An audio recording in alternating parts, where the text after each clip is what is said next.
नमस्कार, मेरा नाम प्रियंका शर्मा है and welcome to my YouTube channel. आज मैं आप लोगों के साथ जीएस के कुछ प्रीवियस ईयर क्वेश्चंस डिस्कस करने वाली हूं जो आगे आने वाले एग्जाम के लिए बेहद इंपॉर्टेंट है। तो आप प्लीज़ मेरी वीडियो को पूरा ज़रूर देखें। तो चलिए हम अपना सेशन स्टार्ट करते हैं और सबसे पहला हमारा क्वेश्चन क्या है। सबसे पहला हमारा क्वेश्चन है हु डिफीटेड इब्राहिम लोदी इन 1526। 1526 में इब्राहिम लोदी को किसने हराया था। तो सबसे पहले हम इसका आंसर देख लेते हैं, बाबर। ठीक है, अब इनकी बैटल की बात करें, इब्राहिम लोदी बाबर। ठीक है, इनकी लड़ाई कब हुई थी? 1526 में। जीता कौन था? बाबर जीता था। ठीक है, और इन 1526 की लड़ाई को हम क्या कहते हैं? First battle of Panipat. ठीक है, अब पानीपत और जो बाबर है, इससे आपको एक पॉइंट याद रखना है कि इनकी एक ऑटोबायोग्राफी है, तुजुक ई बाबरी, और ये टर्किश लैंग्वेज में है।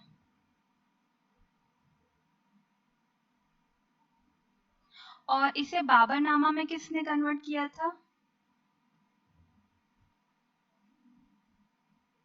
अब्दुल रहीम खाना। ठीक है, और ये जो बाबरनामा है ये पर्शियन लैंग्वेज में था।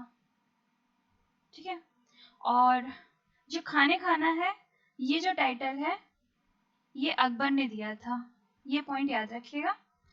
और हम हुमायूं की बात करें तो आप हुमायूं नामा याद रखिए, इनकी बुक जो इनकी सिस्टर गुलबदन बानो ने लिखी है। ठीक है, अकबर का तो ये है, इन्होंने टाइटल दे रखा था खाना। और शाहजहां को हम और क्या कहते हैं? प्रिंस खुर्रम कहते हैं, इस नाम से ये जाने जाते हैं। इनकी 3 बुक्स हैं, एक पादशाहनामा जो कि अब्दुल हामिद लाहौरी जी ने लिखी है, एक है शाहजहांनामा जो कि इनायत खान ने लिखी है, और एक याद रखिएगा शाहनामा जो कि फिरदौसी ने लिखी हुई है। ठीक है, चलिए नेक्स्ट क्वेश्चन देखते हैं।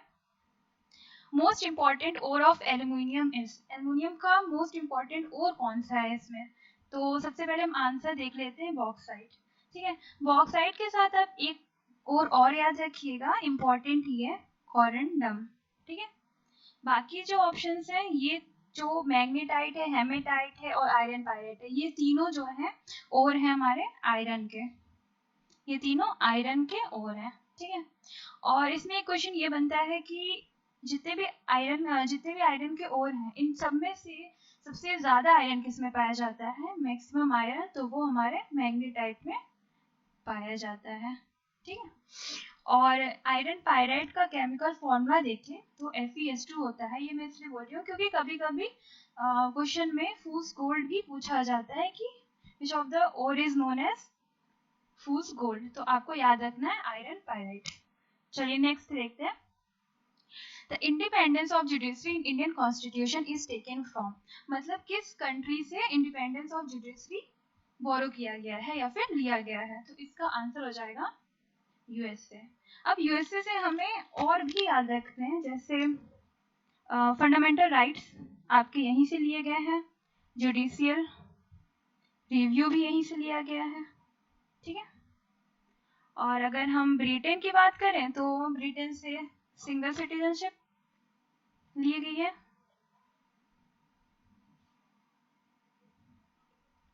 और जर्मनी से हमारे provisions of emergency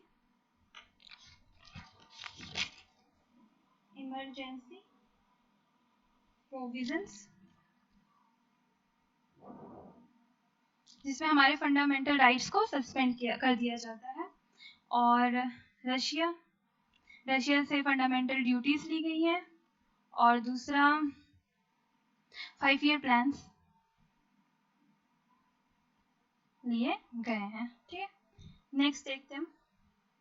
Rectifiers are used to convert direct current to alternating current to direct current, high voltage to low voltage और low voltage to high voltage.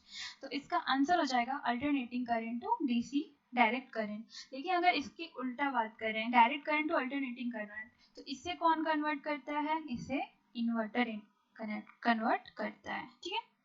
और बाकी जो दो ऑप्शंस है high voltage to low voltage and low voltage to high voltage, इसके लिए आप लोग ट्रांसफार्मर याद रखिएगा. ठीक है. चलिए next question. Which of the following lake is located in Andhra Pradesh? तो इसका आंसर तो हो जाएगा पुलिकेट. लेकिन हमें बस पुलिकेट नहीं याद रखना, हमें साथ में कोलेरू भी याद रखना है, क्योंकि ये भी एक इम्पॉर्टेंट लेक है आंध्र प्रदेश का. ठीक है. और चिलिका में हम ओडिशा याद रख लेते हैं, ओडिशा में है चिलिका लेक. वेमनाड लेक आपका केरल में है, और अपर लेक हमारा एमपी मध्य प्रदेश में, और साथ में लोअर लेक भी है. ठीक है. Next, which of the following are known as the suicide bags of cell? तो सुसाइड बैग ऑफ सेल किसे कहते हैं? तो इसका आंसर हो जाएगा हमारा लाइसोसोम्स हो जाएंगे. अब इसे क्यों कहते हैं सुसाइड बैग्स ऑफ सेल? क्योंकि क्या होता है कि जो लाइसोसोम्स होते हैं उसमें हमारे बहुत सारे डाइजेस्टिव एंजाइम्स होते हैं. तो जब भी हमारा सेल डैमेज हो जाता है या फिर कोई फॉरेन सब्सटेंस हो गई जैसे वायरस या फिर बैक्टीरिया, अगर वो सेल में एंटर करने की कोशिश करते हैं या एंटर करते हैं, तो लाइसोसोम क्या करता है? इन्हें डिस्ट्रॉय कर देता है. लेकिन अगर जो डाइजेस्टिव एंजाइम होते हैं अगर वो ज़्यादा मात्रा में होते हैं, अगर बढ़ जाते हैं, एक्सेस हो जाते हैं, तो लाइसोसोम क्या करता है? खुद के सेल को नष्ट कर देता है. इसकी वजह से इसे सुसाइड बैग ऑफ सेल कहते हैं. ठीक है. और हमारा राइजोसोम है, इसे भी कुछ ना कुछ कहते हैं, इसे हम प्रोटीन फैक्ट्री कहते हैं. डायरेक्ट क्वेश्चन ऐसे ही पूछ लेते हैं, which of the following is known as a protein factory, तो आप हम लोग को राइबोसोम्स याद रखना है. और न्यूक्लियस को भी कुछ ना कुछ कहते हैं, जैसे कंट्रोलर ऑफ द सेल. तो ये जो हमारा सेल है इसके अंदर जो न्यूक्लियस है, इसका काम क्या होता है कि सारे फंक्शंस को कंट्रोल करता है, इसीलिए इसे हम कंट्रोलर ऑफ द सेल कहते हैं. और जो ये हमारा माइटोकॉन्ड्रिया है, इसे हम लोग power house of the cell कहते हैं. ये क्या करता है? ये एनर्जी जनरेट करता है, किस फॉर्म में? एटीपी के फॉर्म में जनरेट करता है. और एटीपी को हम क्या कहते हैं? Adenosine triphosphate. ठीक है. और इसका फुल फॉर्म पूछा जाता है, और साथ में इसे भी कुछ ना कुछ कहते हैं, इसे कहते हैं एनर्जी करेंसी ऑफ द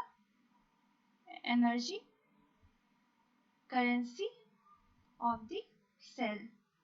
ठीक है. चलिए नेक्स्ट क्वेश्चन देखते हैं. Which of the following describes India as a secular state?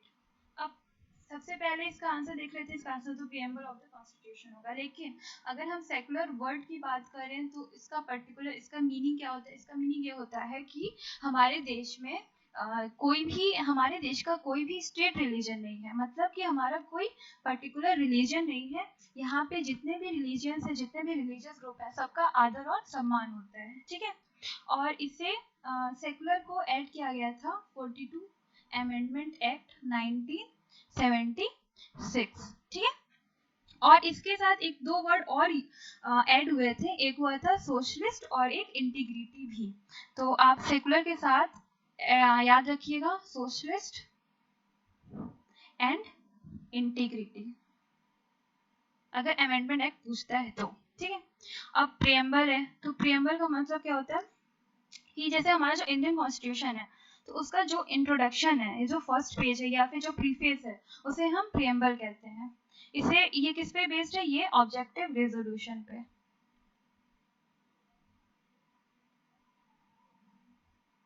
तो प्रस्तावना. ठीक है. और ये प्रिपेयर किसके द्वारा किया गया था, या ड्राफ्ट किसके द्वारा किया गया था? ये किया गया था जवाहरलाल नेहरू जी के द्वारा. ठीक है. और प्रियम्बल को और क्या कहते हैं? मॉडर्न हॉरोस्कोप भी कहते हैं, मॉडर्न हॉरोस्कोप भी कहते हैं. और ये किसने कहा था? ये कहा था KM मुंशी जी ने, मुंशी जी ने कहा था, ठीक है। और बाकी तो फंडामेंटल राइट्स है, तो फंडामेंटल राइट्स का याद रखिएगा पार्ट 3 में डिस्कस किया गया है। Directive principle of state policy हमारा पार्ट 4 में है, और फंडामेंटल ड्यूटीज हमारा 4A में है, पार्ट में डिस्कस किया गया है, ठीक है। नेक्स्ट क्वेश्चन देखते हैं। Which organ of the body produces the fluid known as bile? तो कौन सा हमारा बॉडी का कौन सा ऑर्गन है जो बाइल प्रोड्यूस करता है? तो ये हमारा करता है लीवर, ठीक है। तो इससे एक क्वेश्चन याद रखिएगा कि अगर कौन सा ऑर्गन है जो बाइल प्रोड्यूस करता है, वो हो जाएगा हमारा लीवर। लेकिन ये जो बाइल है वो हमारा स्टोर कहाँ होता है? वो हमारा गॉल ब्लैडर में स्टोर होता है। तो एक पॉइंट ये भी याद रखिएगा, ठीक है। और उसके बाद अब देखिए यहाँ पे किडनी क्या है? हमारा फिल्ट्रेशन का काम करता है, ब्लड फिल्ट्रेशन का।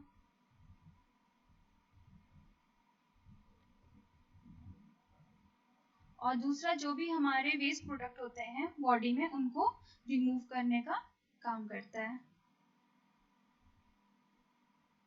और किडनी का एक स्ट्रक्चर एंड फंक्शनल यूनिट याद रखिएगा, उसे हम कहते हैं नेफ्रॉन। ये किडनी का स्ट्रक्चर और फंक्शनल यूनिट है, मतलब इन नेफ्रॉन से मिलके हमारा किडनी बना हुआ है, ठीक है। और लीवर से एक चीज और याद रखिएगा, ये हमारा लार्जेस्ट ग्लैंड है और इसका मैक्सिमम रीजनरेशन पावर भी होता है, ठीक है। चलिए नेक्स्ट देखते हैं। National chemical laboratory is located इन, ये हमारा कहाँ पे है? तो इसका तो डायरेक्ट आंसर हो जाएगा पुणे। लेकिन पुणे में एक और याद रख लीजिएगा, इंपॉर्टेंट है, पूछ भी सकते हैं। नेशनल इंस्टीट्यूट ऑफ वायरोलॉजी, ठीक है। और अगर ये नेशनल केमिकल लेबोरेटरी है, अगर आपसे पूछ लिया गया नेशनल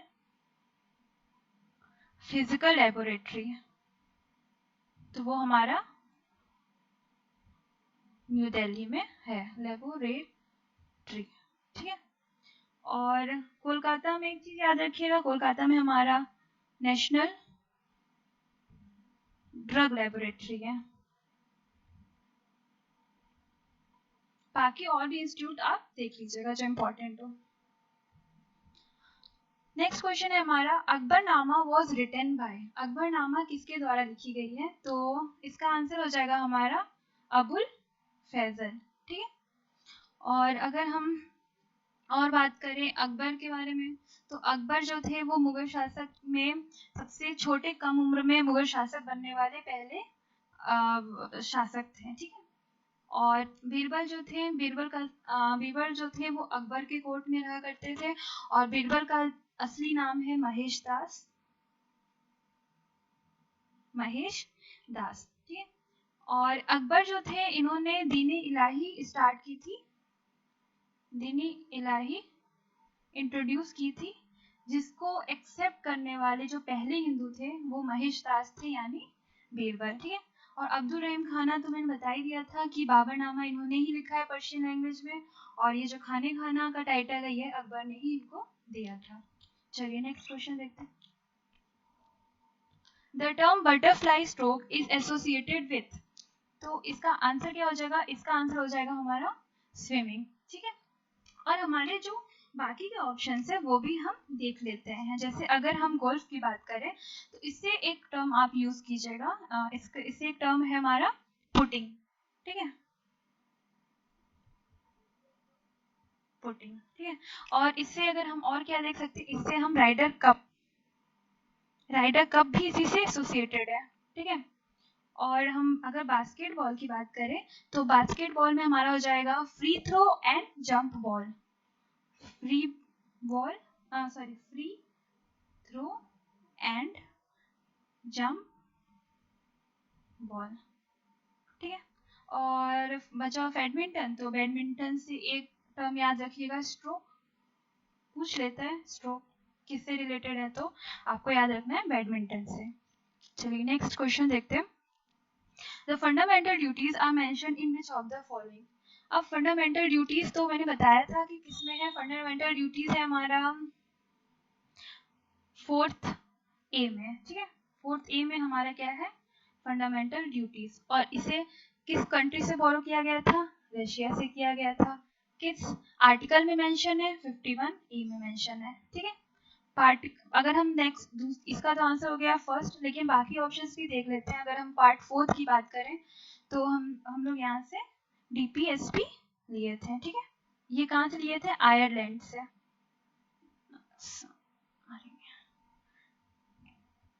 आयरलैंड से, ठीक है।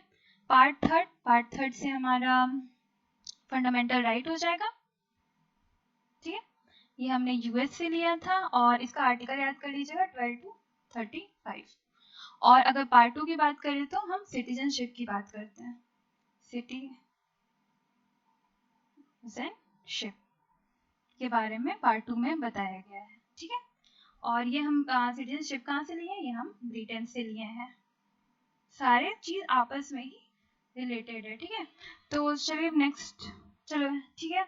फिर ये थे हमारे आखिरी क्वेश्चंस। अगर आपको मेरी वीडियो अच्छी लगे तो लाइक और शेयर ज़रूर करें, और कोई भी डाउट हो या कुछ भी हो तो आप कमेंट सेक्शन में कमेंट ज़रूर करें। Thank you.